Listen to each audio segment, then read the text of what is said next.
Our City Church, hey family, good to talk to you for a minute. It's Pastor Chris, and I want to take some time today to talk about the season coming up here called Lent.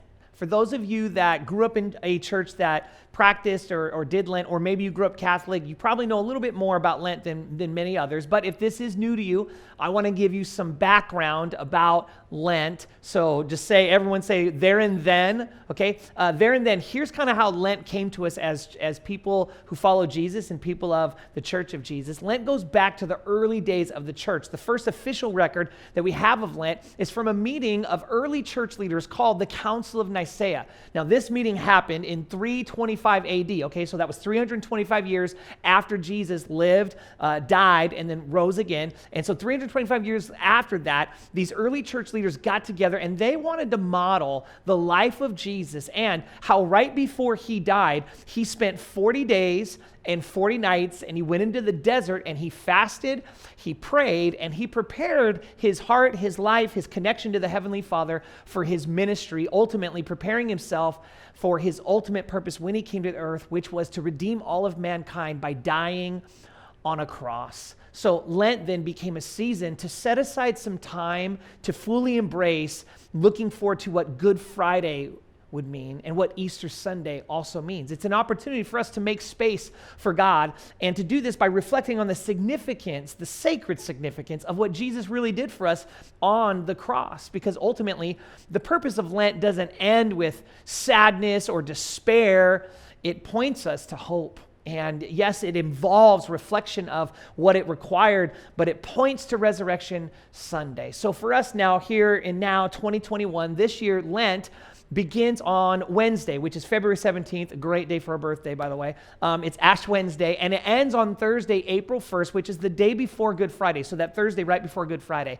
And over the next 40 days, I want to share with you a few things that I want us to do as a church. I do want to tell you this is the first time we've done Lent officially. We've kind of let it be done through life groups, but I'm asking everyone who comes to us and calls us church, home, your place where you receive information about Jesus, the Bible, spirituality, God, and you are getting closer to God.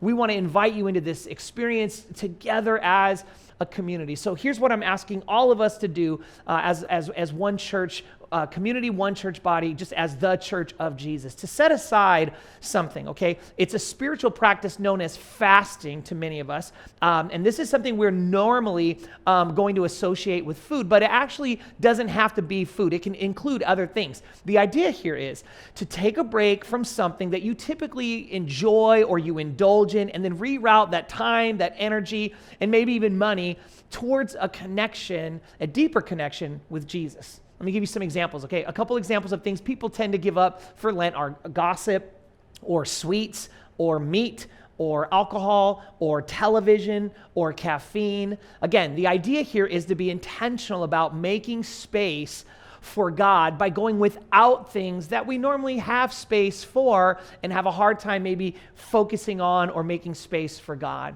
Our pastors at our City Church and our staff spend some time praying and talking and listening to God's leading about what we could give up for Lent. And before I share what we feel called to do, I want to acknowledge that it may be, even feel uncomfortable to some, and it might be refreshing to others. But we've made a commitment to making a hard stop to our connection with social media. That's right. We are going to unplug for the next 40 days from Instagram, from Facebook, from TikTok, from Clubhouse, from Twitter, and whatever else fits in the category of social media. And not only that, but our City Church accounts are going to go dark for the next 40 days, outside of some pre-planned posts that are going to communicate to new people who hopefully hear or see or maybe come upon one of our pages, or we meet while we're out there, we can text to. But we want to communicate with those pre-planned posts to these new people the season of reflection that we are in as a church community, and we want to invite them into creating space and margin for things that matter most to us. And we believe that as we unplug from social networks, we will actually have more margin to plug back into more authentic relational connections to the people that are right in front of us, the people that matter the most, that sometimes, if I'm honest, and probably many of us are honest, at times we're so focused or busy being on our phones that they have to wait for us to get done with a digital device before we can give them our full attention. And we want to be able to make space for the people right in front of us to have conversations with, maybe to phone calls or to old school text messages or even older schooler, writing letters. And we want to do this. We want to choose to set aside something. And we're choosing to set aside social media so we can create, again, margin, spend more time with each other, more meaningful connection with each other, and more meaningful connection with God. We know it's going to be tough. We know it's going to be a challenge, but we really do hope that these 40 days is an opportunity to honestly examine your life and to make a commitment to changing for the better. We are going to be going through a Bible reading plan together, and we're going to make that available for you. We're also going to be logging into Zoom life groups online. Many of you may not be in a life group. We'd love you to join the one that we do online through Zoom. And we're going to be showing up to Sunday watch parties as well to have more connections, authentic connections with each other on a weekly basis. I want to invite you also to get creative in your own way in how we can increase our generosity, to focus on things that we are not going to spend money on and say, hey, how could I find a way to do something more with the season of Lent and give and support our kingdom builders, our partners that we want to give to. Maybe you can increase during this 40-day season of Lent what you give away to those most in need. Also, how we volunteer, how we reach out to our neighbors, how do we invite them into the community that we get to share with each other at our city church here. So for a small percentage of you, going dark on social media may not be the option that is best for you because it is your business or it's your livelihood. It's the way that you do what you have to do.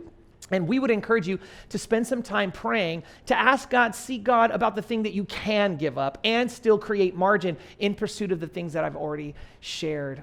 We're going to make available also a made up post, a suggested post that if you'd like and if it works for you to share with your platform and the people who follow you, you can post it to let people know where you're going to be and how they can connect with you online at Our City Church on Sundays. For the rest of us, I'll see you on YouTube. That's still the one place we will be going on Sundays, on Sunday mornings, and we'll stay in touch via email, via text, via calls. And if you'd like any more information, go to ourcity.church/Lent, Lent, for more information, some of the great resources our team is putting together, and also just how to stay connected as we enter this beautiful season of Lent together. Church, I want to ask you one last thing. Please, let's be unconventional in our pursuit of Jesus this season. Let's lean into our relationships with real people, not with platforms. And come Good Friday, let's see what God will do in our lives as we make margin and space for Him, as we dedicate ourselves to His purposes, reaching His people and building His kingdom of hope. I guess my last thought would be, remember this: following Jesus doesn't always make our lives easier, but it always makes our lives better. I love you, church. See you soon.